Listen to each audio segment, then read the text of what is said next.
I'm looking at the chat. Looks like he joined and then he left. All right. Well, hopefully he'll be back with the headset. And well, Luis, we see your chat. So thank you for introducing yourselves. I know a lot of us will keep that chat open so we can have conversations with you as well. But again, want to give you guys a little context of what we're going to be discussing based on what Deep also said as well. You know, chief data officers across the federal government have a lot of work to get done when it comes to leveraging data as a strategic asset. Of course, you guys all know the 2020 Action Plan is a 10-year effort designed to support agencies in assessing data, identifying data needs, and making data useful for decision making. However, in order for CDOs to lead their agencies in achieving this, well, they must avoid several things that include failing to invest in data quality, proposing one system to handle everything, and of course, underestimating security challenges. And we've said it before, there's also another big challenge on top of all of this, the ongoing global pandemic. And this discussion will touch on how we can be more effective with resources and improve outcomes and your challenges that you're going through. So that takes me to the first question. Well, CDOs are embracing the 2020 Action Plan. They're also dealing with COVID-19. So is this creating any new challenges for you guys? And is this environment creating difficulties in assessing data, identifying data needs, and allocating funds? Let's start with you, Donald.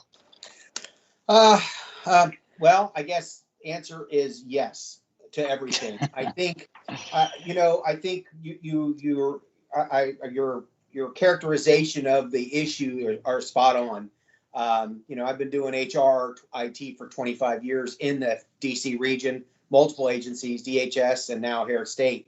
And the one key element that has come up over and over again, and this has become very, very critical in the COVID, is data standards. The problem that we have at the department is there's a lot of little homegrown systems where somebody's, there's a need and they went ahead and they addressed the need. But they did it through an Access database or a spreadsheet. I mean, here we are, 2020, and I still have systems, homegrown systems throughout the department because the department didn't even get internet until Colin Powell was Secretary of State, that's pretty recent history if you really think about where other agencies are with respect to connectivity.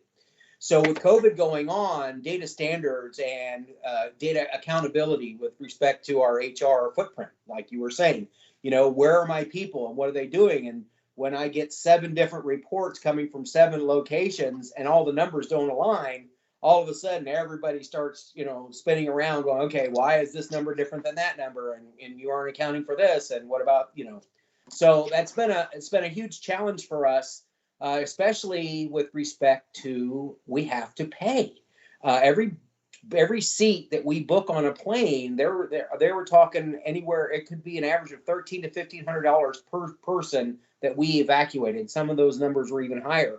Hundreds of millions of dollars have been spent getting people out of where they're at and getting them, repatriated, as they say. So understanding who's there and what, and issues of foreign service with their family, right?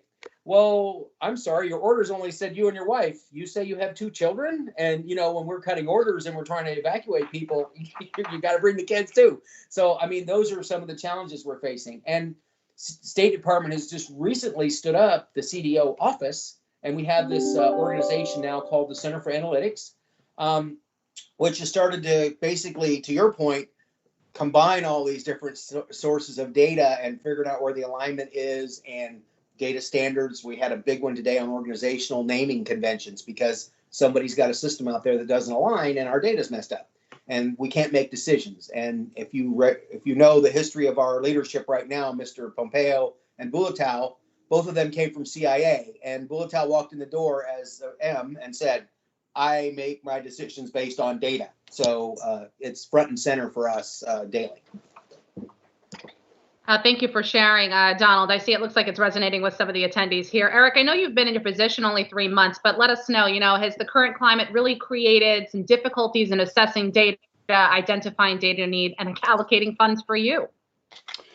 Of course, there's been a big shift for us across the board.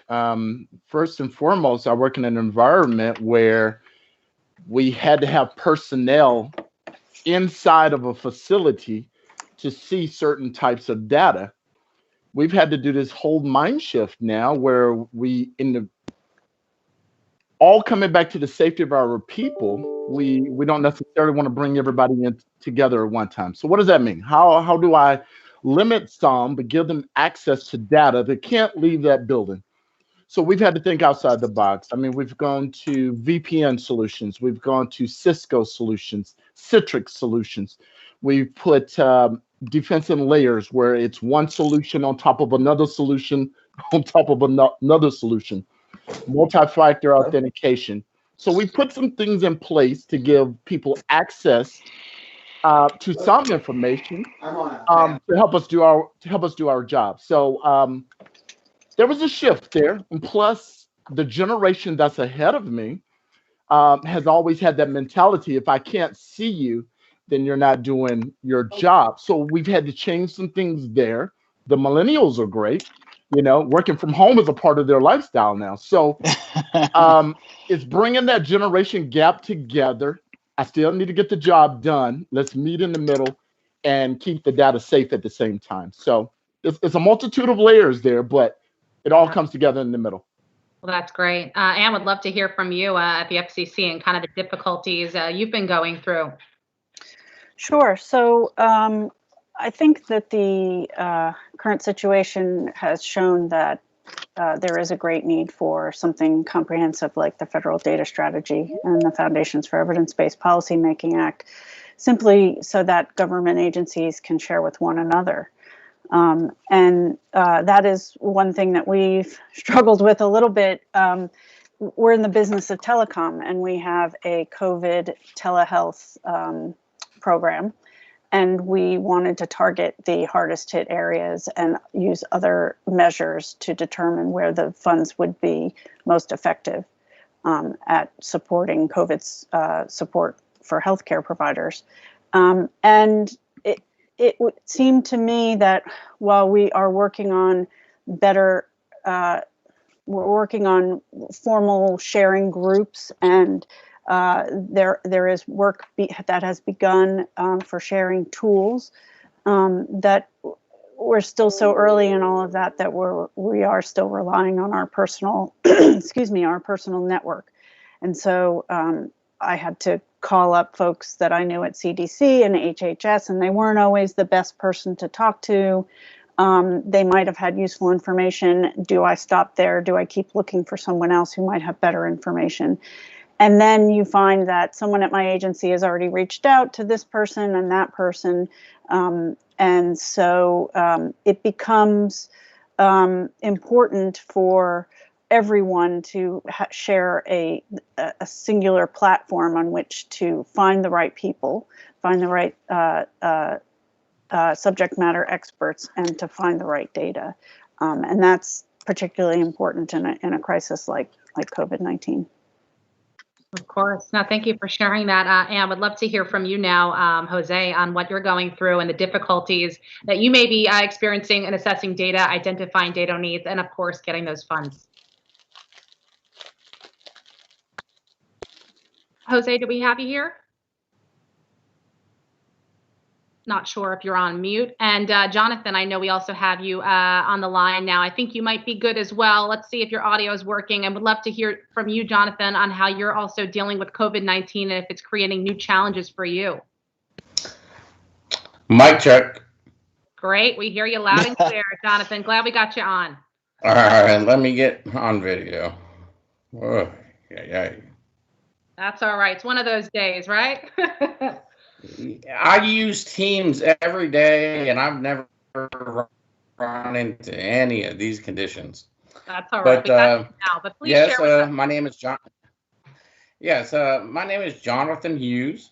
I work for the Department of Veterans Affairs, and yes, this pandemic has caused an extreme curb in how we do business from the IT perspective.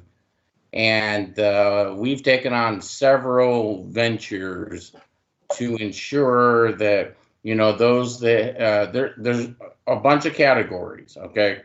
So those states that were under lockdown where the employees could not actually go to work. Well, obviously, if their job fits the bill, that they can actually work from home and they have a GFE laptop, etc., well, then it is most convenient to send them home.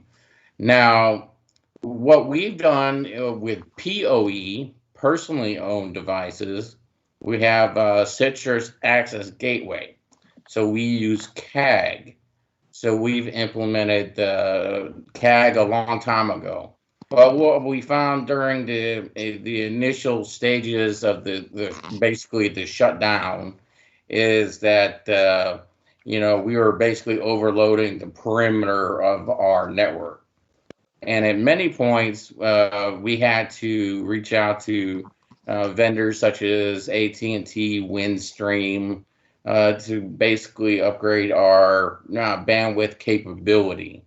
And that helped a lot because our numbers of teleworkers or telework able workers jumped, quadruple plus.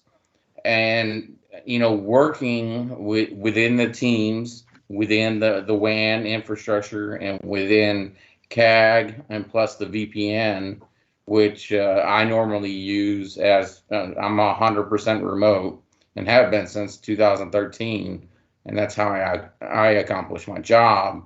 But we've done the gateway stress test. We did the CAG stress test, and that has helped the VA in a way or a fashion where important workers that can perform their job at home are able to do so.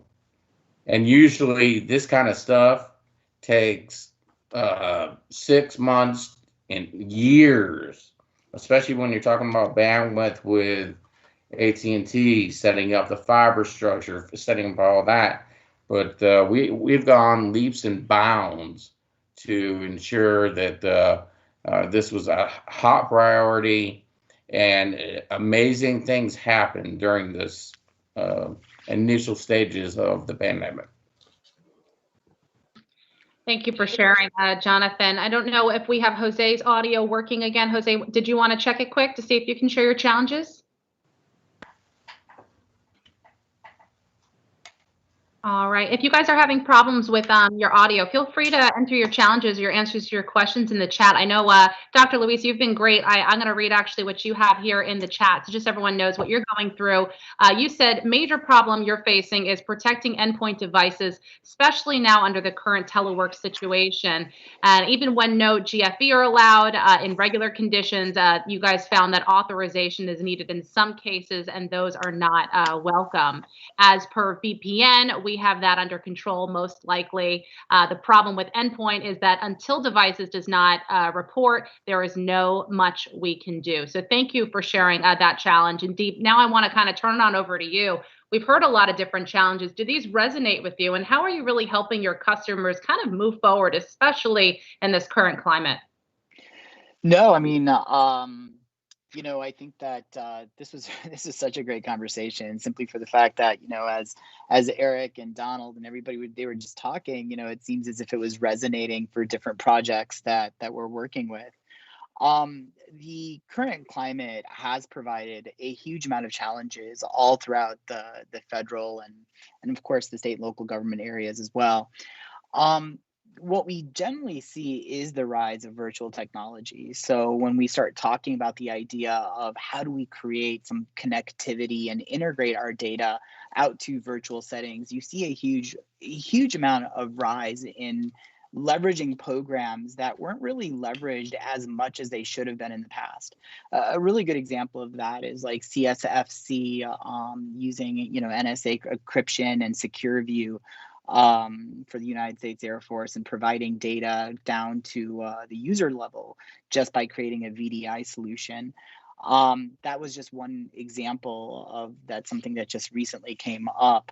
Outside of that, you do see a huge amount around data governance, whether it takes into account some of the citizen science data that you talk about when you're dealing with the State Department, and you're saying, how can I unify taxonomy and ontology within a data model and be able to leverage that and be able to govern all of that data? How do I assign data stewards, and what can I do in order to leverage the most of what I can do with those data stewards and assign them tasks that are meaningful? And I know Landon, for instance, has a huge amount of work on his hands when it comes to that over there at the State Department, at the Center for Analytics that they have going on over there.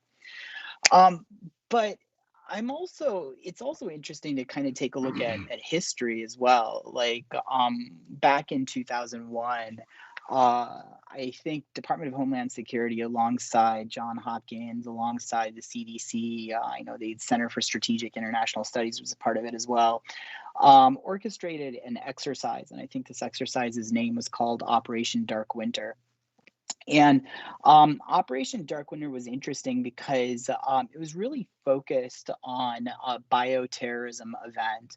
But you can kind of put that aside, because even though bioterrorism is such a specific instance, such a specific threat, the end result of that threat was nothing more than an epidemic that had almost pandemic-like auras all over it. It was an anthrax threat. Anthrax was spread across 3 cities that started to spread out. And you had a number of different end results start to take place. It was an interesting exercise in the sense that they proxied a federal government. So they had a proxied president, a proxied health council, but they also proxied a lot of state governments, for instance, the state of Oklahoma, the governor, and so on and so forth. And what you started to see is that there was just this breakdown. In fact, if I recall correctly, the exercise was stopped short simply for the fact that they found it more meaningful to list out what could be changed and updated within federal alongside state and local government ecosystems, specifically around technology, that could potentially provide situational awareness, potentially provide avenues for data sharing, for communication when it comes to the future. As I recall, like the first one was to say that, hey, take a look at a pandemic or an epidemic or any other type of mass event. It's going to happen. And when that happens, you really need to take a look at your ecosystem, take a look at your con plan, your con ops, take a look at your DR, and now add another element. And that element is, are you ready to work virtually? Are you ready to share data down to a tactical edge? How are you going to operate when it comes to all of this coming forward? What they also found was so important. What they found is that the data, the analytics, and the systems that the federal government and DoD have are just simply not suited for the management or understanding of any type of pandemic, epidemic, in relation to their health and human services data, in relation to their human capital management systems, in relation to where their people are located and what needs to be done.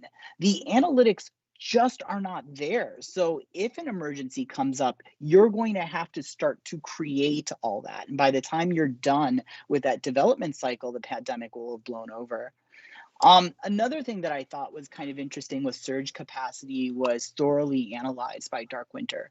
And though they had a focus on healthcare surge capacity, they didn't just limit themselves to that. They said the surge capacity of employees in critical positions, the surge capacity of the ability to take our transportation grid, how are we going to reach out, how are we going to evacuate, how are we going to bring forward, how are we going to bring back? And then, of course, the immediate challenges. The last part I want to say about Dark Winter was they had a huge amount of emphasis put on understanding what was the public sentiment. What was the understanding of what's being searched across Google, for instance? How can all of that data be brought back and leveraged? For instance, if there is a problem, an emergency or an outbreak, it seems as if Google or social media tends to hit upon it first before any type of classified system.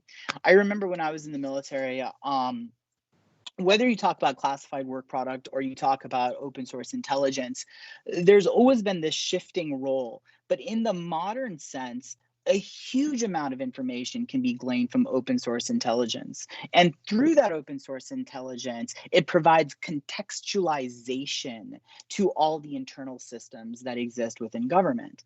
So it kind of behooves us, and I think Dark Winter spoke to that, to say, what have you done within your agency, within your government organization to structure your data, to structure your analytics, to make sure you could share, to make sure you could do so securely down to a tactical edge, and avail yourself for this huge amount of open source intelligence. And what do I mean by open source intelligence? I have to be specific. What I mean by open source intelligence, if you want to relate it back to this current crisis, it means things as simple as, hey, I need to get a data feed from the CDC, or I need to go ahead and pull medical surveillance data from Wonder, or I need to take a look at the World Health Organization, integrate that data to Johns Hopkins, bring that data back and leverage it against my human resources data to find out where my people are. Even those simple use cases become that much more complex when you're dealing with the nature of government. Time for me to go.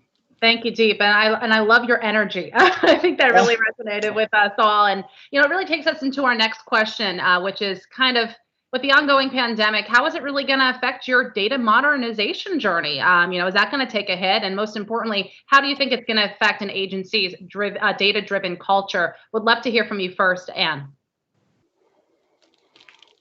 Just unmuting my microphone.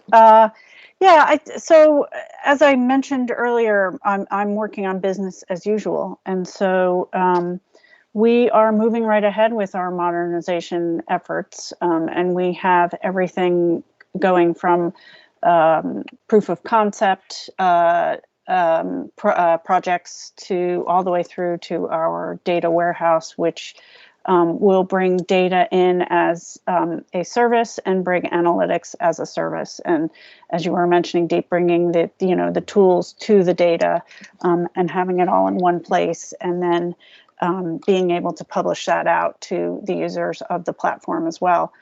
So we're moving ahead, and I think those are driven by our mission goals of closing the digital divide and some of the other ongoing mission goals that we have that are highlighted during an event like this to make sure that Americans are connected. But we're starting with our auctions group who manage the spectrum that providers are using to bring those services to Americans, and also or licensing systems. And so those are quite high priority projects, and so they're not being derailed by the current situation. They're actually probably looked at in a more heightened way to ensure that they go forward and that we move forward with it. So I think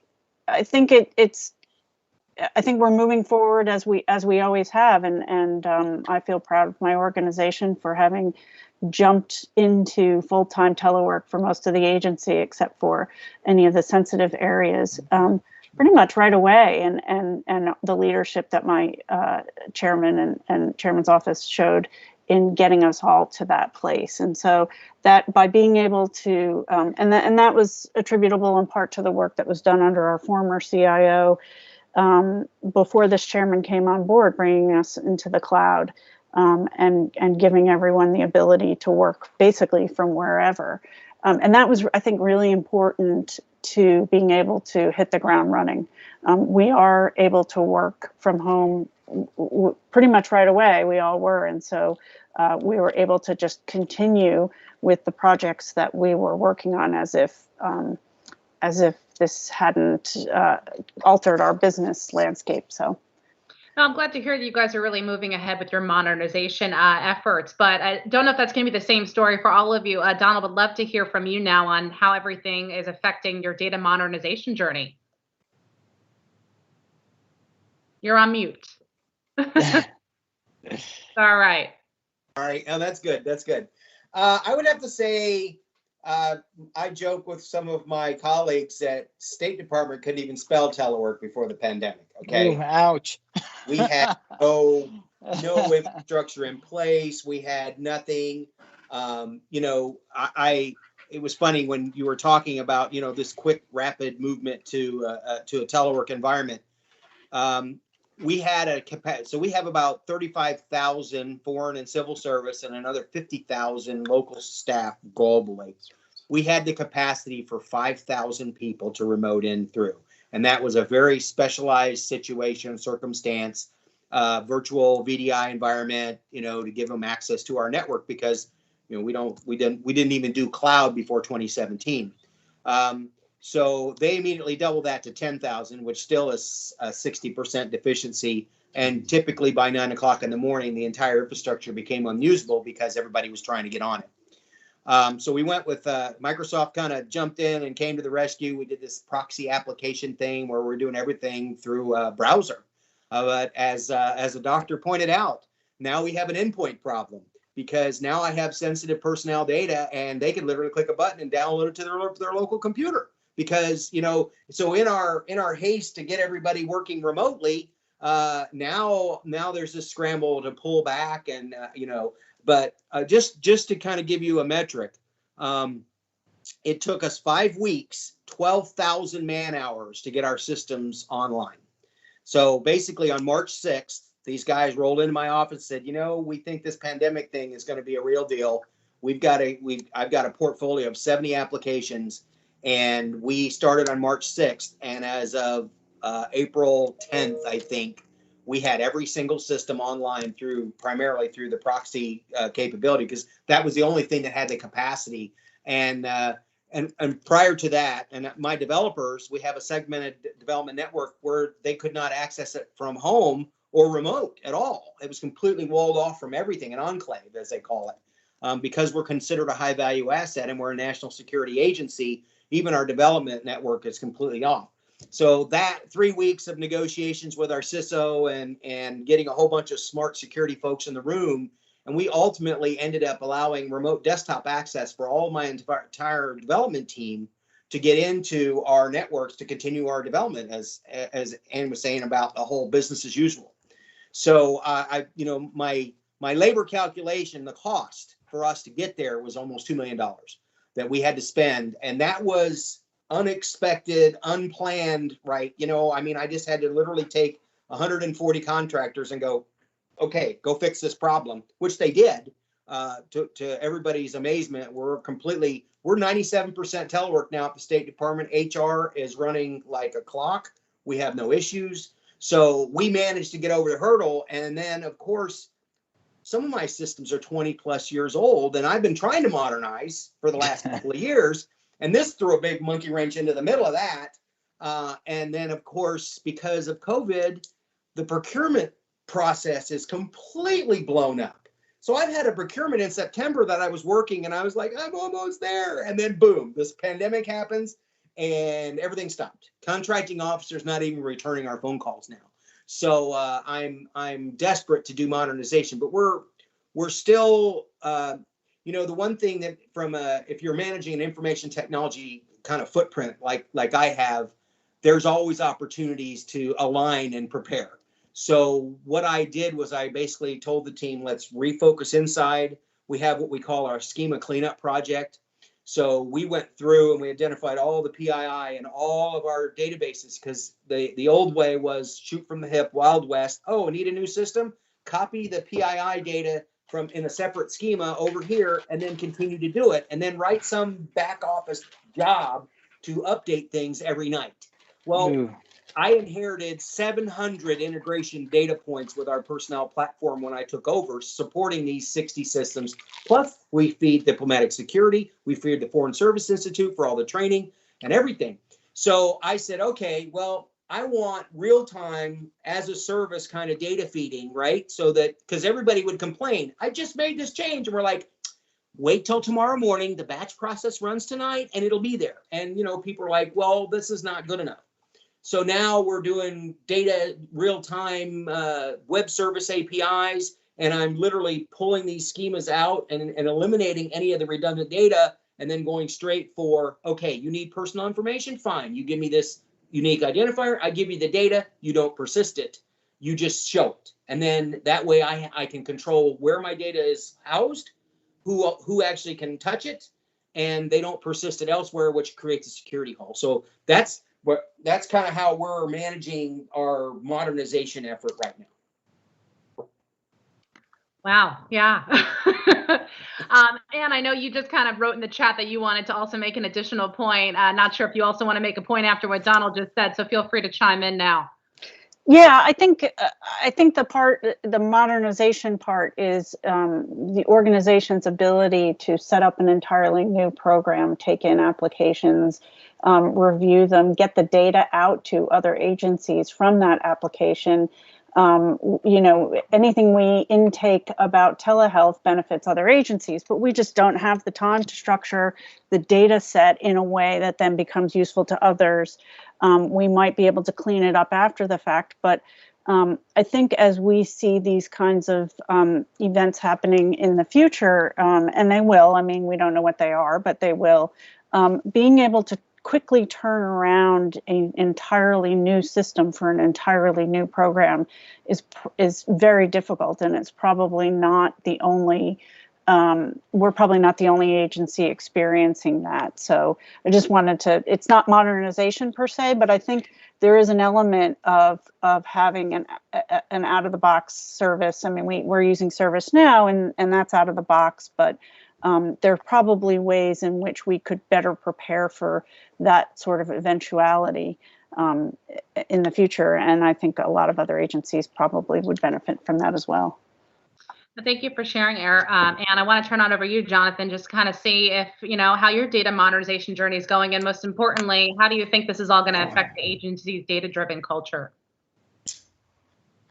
Well, I mean, overall, I mean, we've had great success in our endpoints.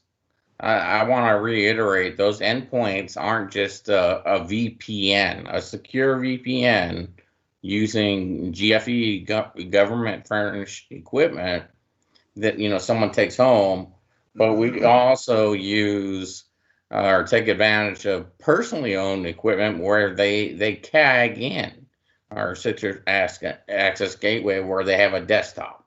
But most importantly, the data modernization is always being retooled. One of my future endeavors, hopefully, is that I'll be the enterprise architect for cybersecurity for the VA product line in the near future.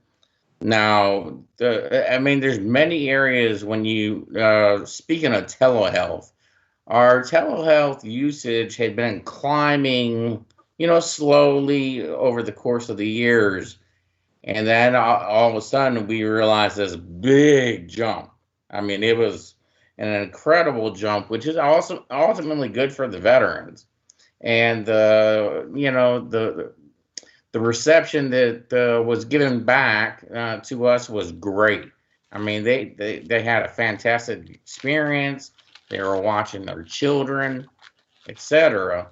But when you get into the true data and trying to improve on technologies, that all goes back to enterprise architecture, and we're trying to get a better hold of where we're going to go in the future. But there are several initiatives that are actively ongoing to get us to the point where we believe we should be, and this COVID-19 pandemic, fortunately, has kind of put a pin in the balloon to make this happen. Because there's a lot of stuff. I think Donald, I think he spoke of 20-year-old systems. Well, we all at the VA know we have 40,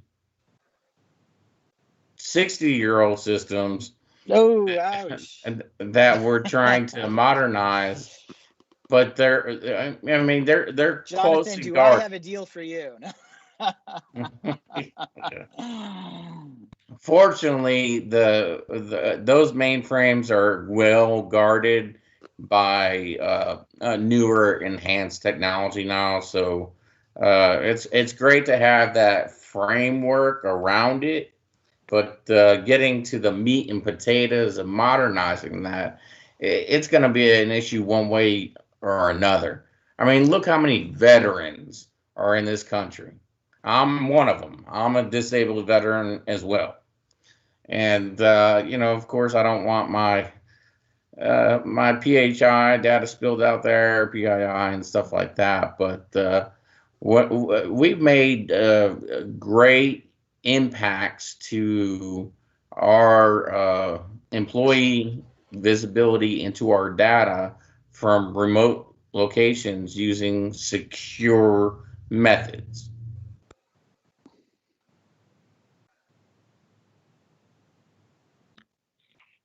I can't believe are you trying to, did you freeze up on us, Jonathan? No. Okay, great. Just wanted to make sure. But hearing 40 to 60-year-old systems that you're trying to modernize, I don't know, Eric, if you can top that, but please tell us about your journey with data modernization. Well, I have one more comment to that. Oh, sure. Go for it. Okay, we have a full cloud environment. We have adopted the cloud first policy. It's between Amazon, Azure, and AWS, of course, the top competitors, and we are moving into the cloud very rapidly, and we're adopting or fostering those technologies in a fashion that even I've been in IT in the government for about 20 years, and these applications are going through the ATO process, getting certified, controls are established, and items like that. Of course, there's APIs and all that kind of stuff, but to get the mission done within the VA, we're making leaps and bounds. And this actually, the cloud first policy began before the pandemic, and only has taken off, much more than it is now. And of course, most organizations are gonna, most older organizations are gonna have like, the back end databases that are housed on mainframes and, written in mumps and things like that. But we're trying to get out of that system, and I don't think it's the COVID-19 pandemic that is, basically rose that out of the grave. I think that's the overall thinking of newer VA employees or employees coming in and saying, this isn't quite suitable for our veteran. It's not doing the right thing fast enough, and trying to redefine processes. Right. No, thank you for sharing that, Jonathan. And that last point, Eric, want to turn to you now, just kind of hear about your journey. Wow. Yeah, I can't touch that one. I was like, man, what were we using? Commodore 64? But anyway, DOS on an AOL system. I know. We love you. We love you. We love you. No, we all understand there's in our roles, we have a lot of battles that we fight, whether it's legacy equipment, whether it's new technology, whether we're trying to figure out ways to squeeze out more bandwidth. We all have our own challenges. But in our case, leading up the team from Perspecta to assist the government with modernization of their classified platforms, it's been business as usual for us. Thanks, Ann, for throwing that out there, but business as usual for us. We took note from our contractors. They've been doing this thing from remote for ages. It was a little bit harder for our military folks, I must admit. Learning curve there because that's just not their thing. But we rolled them right into this. Our civil servants were semi-working remote. They'd have a work from home day every couple of weeks or something like that. But now we've moved more full scale. So once again, business as usual for us. some lessons learned along the way when we went to scale. But I'm pretty happy on the way things went. We reallocated some resources.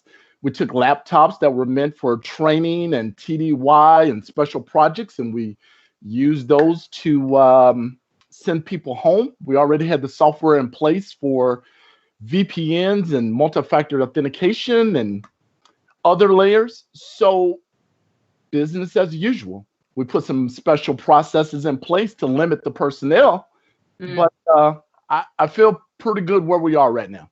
Oh, that's great to hear. So we have all sides of the spectrum here. And just to add, Dr. Luis has been writing on this chat too in response to the question. He says, we do not see any impact on our operation from data management point of view. We are still operating as normal. In terms of culture, the beginning of telework was a little challenging, but we were able to adapt super quick. Great to hear that. Probably one of the reasons we are not facing any problems during this situation in terms of data management is because the use of artificial intelligence. And we have that on place since 2017, and it's working fine. Thanks for sharing that. I also like how Donald said, it is discipline that is our problem at state. So want to turn on over to you now, Deep, just to kind of see, we're all over the spectrum here. I don't know if I can top any of that. Yeah, after hearing 40 to 60 years, that was crazy. But I want to ask you, how can we use the current climate, honestly, to help agencies build a data-driven culture? And we have about 30 minutes left in this conversation, everyone. Go ahead. Yeah, wasn't Margaret Heffernan, I think she said it best when she says, for true innovation to happen, you really need true human conflict. And whereas a global pandemic isn't human conflict, I think the quote works just as well. I think in times of crisis, when you take a look at everything, you start to put into perspective that these modernization efforts that people have had on the back burner for a long period of time start to get accelerated. One can only hope that after the crisis averts, people can continue that momentum and eventually evolve that system into something more modern that can be far more resilient.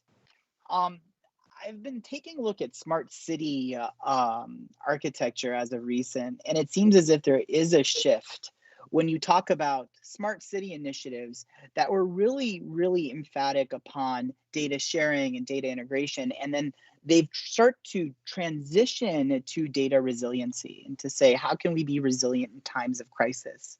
I think when you take a look at DoD and federal government, you'll see the same thing start to emerge as well. People want to become more resilient. What does resiliency mean when you start taking that into account for federal government employees? It means the ability to work remote. It means the ability to virtualize the data.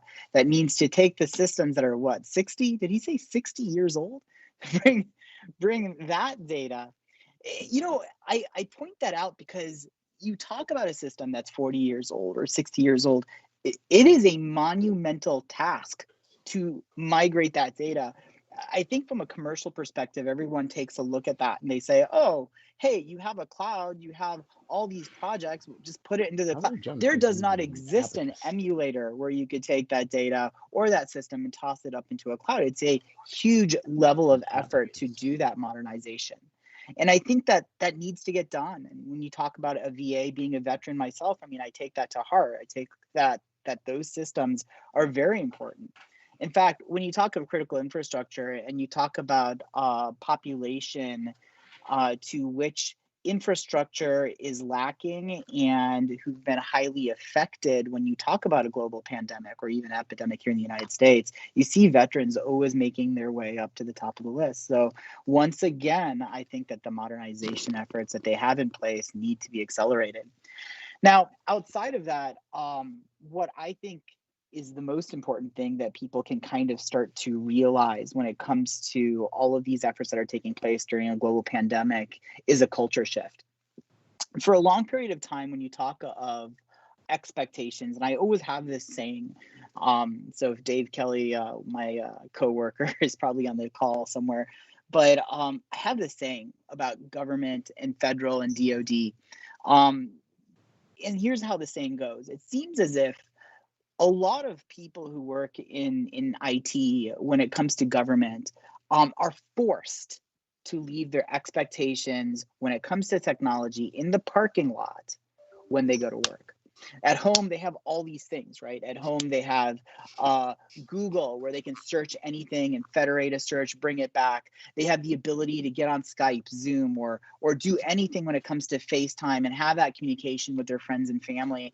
They have the availability of taking their laptop, moving it wherever they want, and they have all these things when you talk about home. But when you come to government, you have to keep all those expectations in the parking lot, and you have to work on antiquated systems. You have to work on systems that just don't respond as well. Part of that is because you have this mindset that's often prevalent in government that if it's not broke, then why should we fix it? You know, we're good the way we are. But I think what happens in times of crisis, specifically here during this pandemic, is you have this shift, this movement of paradigm, so to speak, where people start to take a look and say, wait, that's affecting me. I can understand now why things need to change. And you have this culture shift that automatically happens. And because of that, a lot of the modernization efforts and the journey becomes a little bit more easier. I don't say a lot more easier, just a little bit. One of the main things that I'm often asked when it comes to data integration, whenever I do a speaking event or anything like that, is what's the hardest thing? Is it abstraction? Is it virtualization? Is it creating VDI settings and leveraging CSFC? What is the hardest thing about data integration? I've always said the hardest thing is culture. The movement of culture and help people understand what's going on and how integrated data can kind of save you when it comes to emergent events. But when it comes from budgetary perspectives as well, I see somebody put budget in there. And I think that this culture shift is important because now a global pandemic kind of puts it right in their face that, hey, this is the value of data integration. This is the value of modernization efforts. This is the value of investing in virtualized solutions for your workforce. Thanks, Steve. Donald, did you want to add something? I know you've been writing in the chat, but it looks like you wanted to say something. Well, I would just say, that leaving your expectations in the parking lot when you go to work, that's part of the problem with a lot of the government today. My boss told me the other day that I had he called me, he says, you have radical candor, where I'm very, Donald? Really? You? Believe me, I never thought I'd be a senior executive in the government for that reason, because I'm a truth teller. But more importantly, I think you got to kind of buck the trend, and there's a way to kind of champion it. And to your point, I think COVID did a great job in maybe bubbling some of those concerns to the surface, because I literally had a team of 7 or 8 very highly paid PeopleSoft employees spend the better part of 2 solid weeks to get our personnel system online, because it's PeopleSoft 9.1 that was end of life 2 years ago. So, and it's not even, TLS 1.2 wasn't even a thing back then, yet I'm required through IT to support these new protocols and these new security transport layers. So for our standpoint, you got to champion it, you got to do it, but without money.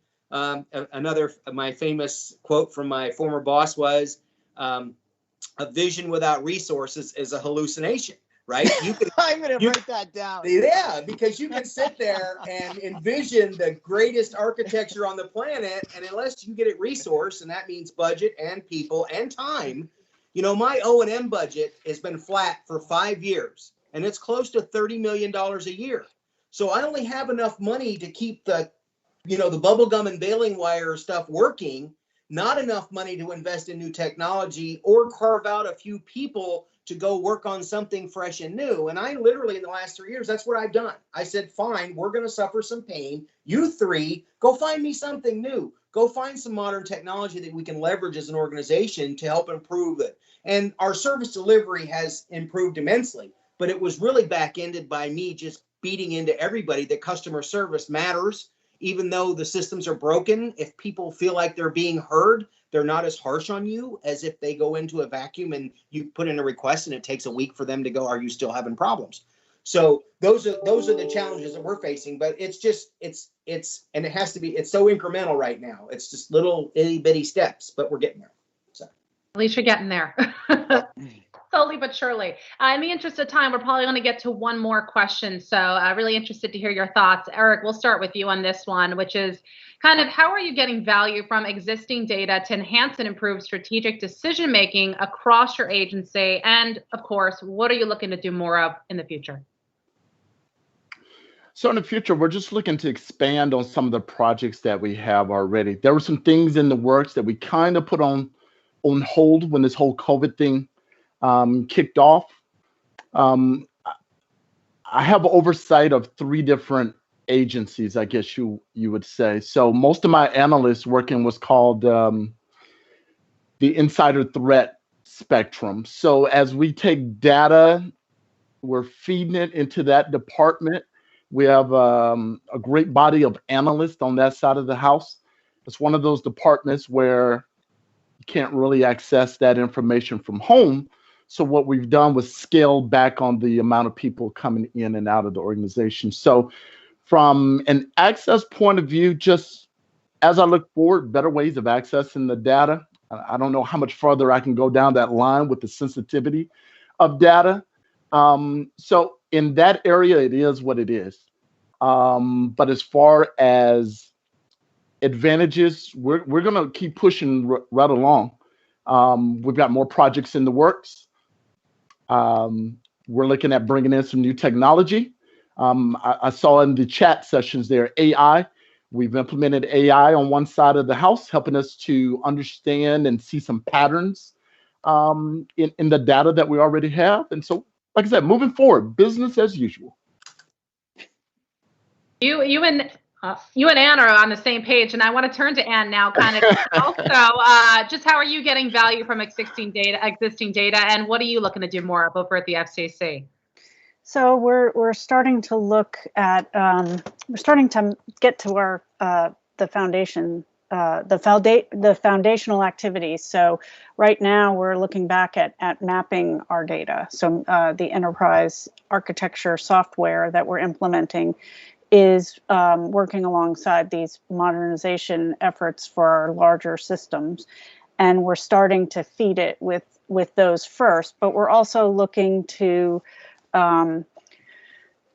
I think right now we're going to be experimenting with taxonomies that will bring value. You know, taxonomies can be tedious and can be difficult to maintain, but I'm always looking for ways that we can bring in information from the outside to the systems to, I don't know, help us match up different parts of the organization, and then thereby gleaning value by helping our analysts find the data that they need and know that is without a doubt they have found everything that they need to look at, because you almost never know when you're looking for something in doing an analysis. You don't know when you're finished looking. And you could keep looking, but by mapping out our data, we will know whether or not we do have the data definitively. And that, I think, is really useful. But implementing that can also just be, it could be like boiling the ocean. So you have to do it in a way that does bring value, and that's not an easy task. But we're working, I think, incremental, right? So iterating and working incrementally, and by starting that effort, as we're modernizing new systems or modernizing old systems, we're able to actually bring them those projects together alongside one another. So business as usual, and we're just making it work and just keep testing out new possible solutions. Yeah, slowly but surely for you too. Thanks for sharing that. And looking forward now to hearing from the U.S. Department of Veterans Affairs. How are you guys really getting value from existing data to enhance and improve strategic decision making, Jonathan? Trying to get myself off mute. All right. Well, one of the biggest advantages we've had during the pandemic, and it's a sorrow statement to say and an advantage, is that we've had direct CDC guidance as well as other organizations as the veteran enters the VA medical center or perhaps even the regional benefits office, because there are a lot of situations taken care of at the VBO. But just knowing that, say, patient X has pulmonary disease, they have something with their lungs, or diabetes. I mean, type 1. Just knowing when they come in, it's automatically triggered based on what we already know personally about the veteran. So those kind of safe holes are great to our first responders when they come into the actual clinic or the VA medical center. So, we've gained a mountain of data. I mean, I could show you dashboards, but I can't. But when there's large amounts of data that's obviously collected by the VA, is retained by the VA, is obviously confidential because it's PII, PHI. And when you look at the factors between, CDC guidelines versus what they're coming in, which they've already presented, say it's it's something that's been treated a year ago, they've been diagnosed with it, etc. The medical staff at the VAMCs already know that perhaps patient X is a higher risk patient than patient B. No, thank you for sharing that, Donald. I want to turn on over to you now and just get your what's going on at the Department of State and how are you getting value from existing data? Well, I think ultimately the challenge, and I kind of align with Ann on that. We've been doing a lot of evaluation of taxonomies and categorization. I think the real issue, especially given the bifurcated nature of the State Department, while it is called a department, it actually operates like 4 or 5 independent agencies. So I kind of even look at it more like, I spent about 8 years at U.S. Customs and Border Protection, so I'm very familiar with DHS, where it was a conglomeration where we called ourselves DHS, but CBP did their own thing, and CIS did theirs, and ICE did theirs. Well, State Departments like that, where Consular Affairs, which are the folks that issue passports, they kind of do their own thing. They have their own IT shop. They have their own infrastructure. Diplomatic security, same deal. So for us, I think the bigger challenge is when this all started and taking existing data, who owns the official source? Because just because it says it's a system of record doesn't necessarily mean that it's the most accurate, given the fact that everything is all spread out. I mean, we started our identity management project about 1.5 years ago, and we found out that DS was generating a unique ID for everybody in the department. We did not know that, and we're HR. And I was like, do you think that would have been a nice idea to share that with us? Because it was a non-identifying ID, which is the holy grail in PII management, is looking at an ID that has nothing to do with the person. I can't derive any information. Well, they've been doing it for a few years. So just by virtue of us all getting in the same room, it's like, oh, well, there's a data element we can use now as maybe one. So when we do go to the cloud, I don't have to ship any data up there. I can get an ID that if an unsavory character got a hold of it, it means nothing to them and they can't do anything with it. So for us, it's really, and then I am so 100% focused on business processes. The government's really good at automating bad processes. So we end up with all these little mini systems because they used to replace a paper form, and nobody ever took a step back and said, well, we only need 3 steps. Why do we have 5 forms and 4 systems and 18 approvals? It's 3 people, 3 approvals. So we're really taking a step back and saying, what's the information we're managing? What's the business process associated with it? And then literally kind of just pushing the envelope and saying, hey, here's a better way of doing it. And you've got these people over here, they're like, oh, that's the way we've always done it. No, we must have our stuff. And then the other people are like, the newer people, which is nice, they're coming in going, yeah, that's a good idea. You guys should, that's the right way to do it. So, and I think ultimately with what the administration's done with this whole adapt your processes versus customization, that's driving a lot of people to kind of reevaluate. And now there's a little bit of top cover above the agency that says, you know, maybe doing it the old way isn't the most efficient and the most effective. And look, OMB is saying, do this, do it that way. And the other side of it is, I think that from a data management, the bill is coming due.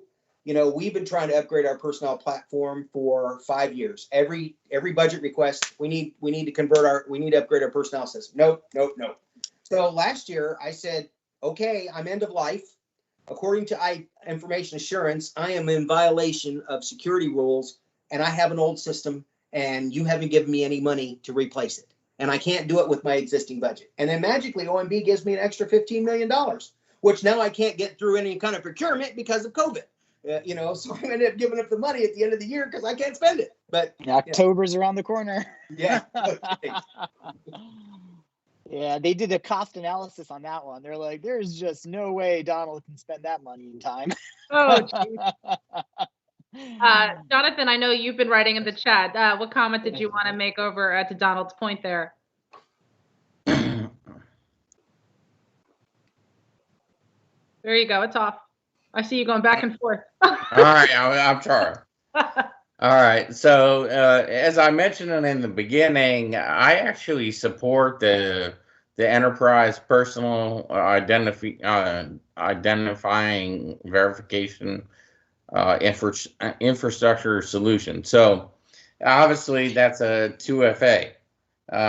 You know, I'm not going to pull it out of there because then it's going to log me off. But you know, the PIV card or the CAT card.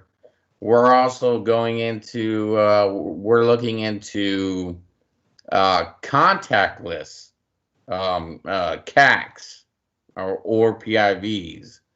We also use them for PACs or, you know, building access.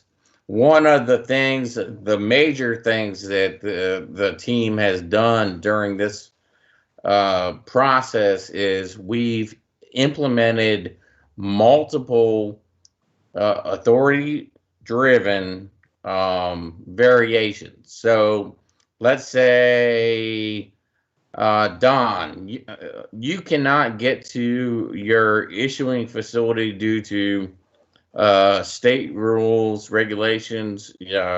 Perhaps your doctor says, you know, you do not need to be in the public or for whatever reason.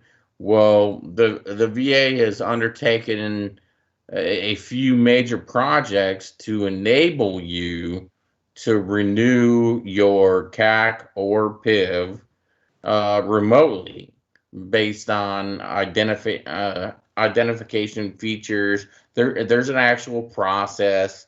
And most recently, one of the things that I forgot to mention is that the VHA, so nurses and doctors, the frontline people, we've had a huge hiring surge.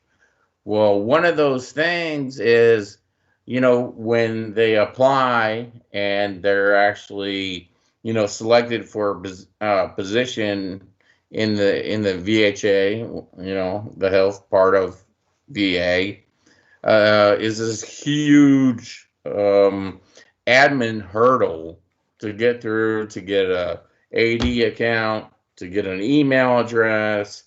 Once you do that, to get a PIV card issued, fingerprints. We actually have waivers on that, and all sorts of other things where we have to support the VHA hiring surge for the front end nurses, doctors, and etc., where we've implemented different solutions so they can be done remotely or as part of the hiring process. So there's OPM guidance, and then there's under OPM guidance that can be overridden due to the pandemic. And you don't always have to just look at this, well, this PI or this PDF says that no, this can't happen. Well, the VA has taken multiple measures to allow things that would never occur in normal business life, but in order to serve our nation's veterans and our fourth mission, which is the actual nation itself, we've implemented things to make sure that you have that 2FA. Whether you may not have a picture on it, but you've already been identified by HR, so you have that PIV card and access and things like that. And for those that are coming up for, let's say, I'll pick on Don again. Your PIV card is expiring in 2 days. Well, better get on it, Don. And we have implemented a process where you can actually go to a site, acknowledge who you are because you have the card and you have something and you can self-renew your certificates for 3 years. Our certificates expired, but the PIV card didn't, and people are like, I can't log in. What happened? We have to schlep over to the Red Cross building in downtown DC, and they stick our card in the machine and gave us new certificates. That the certs are only good for 3 years, but the PIV card's good for 5. So go another government thought process there at work. You know what I thought was funny? I thought was funny is I thought Jonathan was actually giving Donald advice a second. Your PIP card expires in 2 days. And I'm like, oh, whoa. No, he's spot on though. That is over the conference call. Yeah, that's our day to day. He's got it nailed. That is the way the world works. The State Department bought face coverings for everybody, right, for the return to work. So everybody gets their own our own little tidy whitey mask, right, nice, to wear at work. So they go, okay, how many people do you have? We're giving 3 per person. I'm like, all right, I have 250 people, so I need 750 masks. So I go back to my office because I go in the office 2 days a week. I get a box of masks. They're in packs of 5. So I sat down with Glad sandwich bags, hand sanitizer, and created all these individual 3 packs to give out to my people because, Very nice. Well, we're almost out of time, so I want to turn on over to Deep to kind of just answer our last question. Just kind of what are your thoughts based on what you've heard from that? And also, how can we maximize value from existing data to really improve decision making? Well, it seems as if what I really like, I liked a couple of questions. I like a couple of answers, actually. I liked the response that, it's business as usual. I like the response that, we're going to keep marching on. I mean, because that's kind of the nature of the United States is that, despite all that hits us, we continue to march on. We continue to modernize. We continue to make meaningful things happen. Now, when it comes to technology, I think that a lot of technology is on the cusp and a lot of people are deploying a lot of unique technology specifically to answer a lot of the problems that people are articulating, whether you talk about endpoint protection, whether you talk about encryption, whether you talk about a lot of the integration and federated search capabilities that we have. For instance, bringing data in from the outside. Now you have domain guards.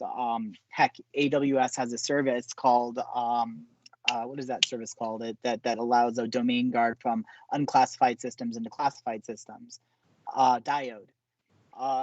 You now have the availability to do federated searches without bringing in data at all. So you're not adding to infrastructure. I mean, talk about a solution specifically designed for government. I mean, the number one cost factor associated with government has often been physical infrastructure. Oh, hey, you want to buy a license to a new piece of software? Okay, that's fine. But have you gotten the total cost of how much the system is going to cost us? Because now you're talking about physical infrastructure. But now you have the availability with new technology to bring data in directly through metadata, allow people to search, allow people to enhance and enrich reports without actually standing up infrastructure. That's going to be a game changer as well.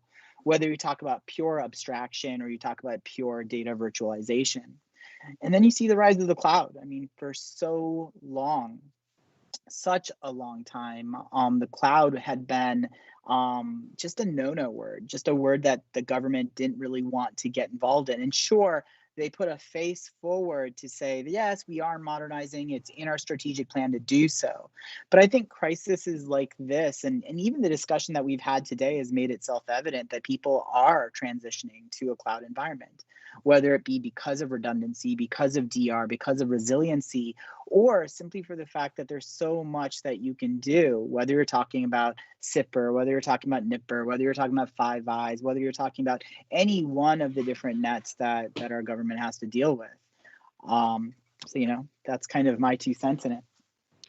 Great, and thank you for sharing that. And thank you to everyone for really diving deep into your challenges and really sharing some ideas. I think even though we're not with each other in person, it felt like a great conversation because everyone really got a chance to chime in, especially you, Luis. Thank you for doing that via chat. We feel for you and we're still listening to you as well. And the great thing about this too, guys, is Meet the Boss is going to be in touch with you after to share all of the contact details of everyone here in this discussion so that you guys can continue this conversation and build on those relationships. We'll also be in touch with you for follow-up meetings with Deep and the team over at Information Builders so that you guys can continue the conversation with them. I know we have a couple minutes left, so Deep, I'm going to hand it on over to you for some closing comments. But again, guys, thank you for sharing. Yeah, in terms of closing comments, I think at the end of the day, when we talk about our modernization effort, when we talk about all these new methodologies to bring data, to share data, to leverage advanced analytics, to leverage concepts such as AI, ML, natural language processing, all of that, I think that one thing that we can't forget is true data governance. And I think that often when we talk about data stewardship and data governance, that's put aside simply for the fact that you have something that's very important to solve. One thing that's been true about government as of recent that I've noticed in terms of trend is a lot of the technology has been use case driven. And that's not always been the case, but just recently we've noticed that in the last few years. And that's good because you never want technology to wag the dog, so to speak. What you want is an established use case in order to execute against. Yet that use case, when you talk about higher level systems or secure systems, really can't be executed unless you have true data governance. And part and parcel of that, something that I've noticed as a theme in this conversation is to have a data model that is extensible, that does have elasticity. And therefore you can take those new use cases, take that data, be able to share that data and reformat that data automatically. And there's a lot of technology to do that. And whether you talk about RPA, I noticed that was on that. It's an interesting thing that could probably be in its own Meet the Boss session when you talk about RPA and its application. You're on mute, Donald. Identity management is the key, right? Because there's a big struggle about giving a robot its own identity or allowing it, which means you have unattended and attended bots. So yeah, Donald, my theory on that is to give an RPA bot, give it a persona. So if you were to give it a persona, then you could actually put it on a subnet. So it's an actual living being, so to speak, right? So it would have its own security classification, its own persona, its own CAC card. And once you put it on its own subnet, it would operate as, and you would have true data governance and you'd have stewardship over what it's doing as if it's actually a human being. And by virtue of that, with their identity, but the problem isn't necessarily the folks that want to use the RPA. It's the folks that issue the identities. They're like, no, I'm not going to give you I have no MFA. There's no birth certificate. There's nothing. Where was he born? Talk about the new birther movement, right? What's going on? Yeah, no, I get it. I mean, it's been really great talking, but you know, I think at its core, it's really, really amazing to see how everybody's working together to solve a lot of these critical data challenges within federal and DoD. And here at Information Builders, I think that, you know, we'd love to be part of that journey and part of that discussion, even if it were just to talk about a lot of the innovative work that we're doing within State Department, within the Air Force, within DoD. We'd definitely like to be a part of that. So thank you so much for this opportunity. Great. And thanks again, guys, for sharing. Hopefully you're walking away with some insight and some new relationships. Enjoy the rest of your day. And of course, stay healthy and safe, and Meet the Boss will be in touch with you guys soon. Thanks so much. All right, bye. Thank you. Thank you.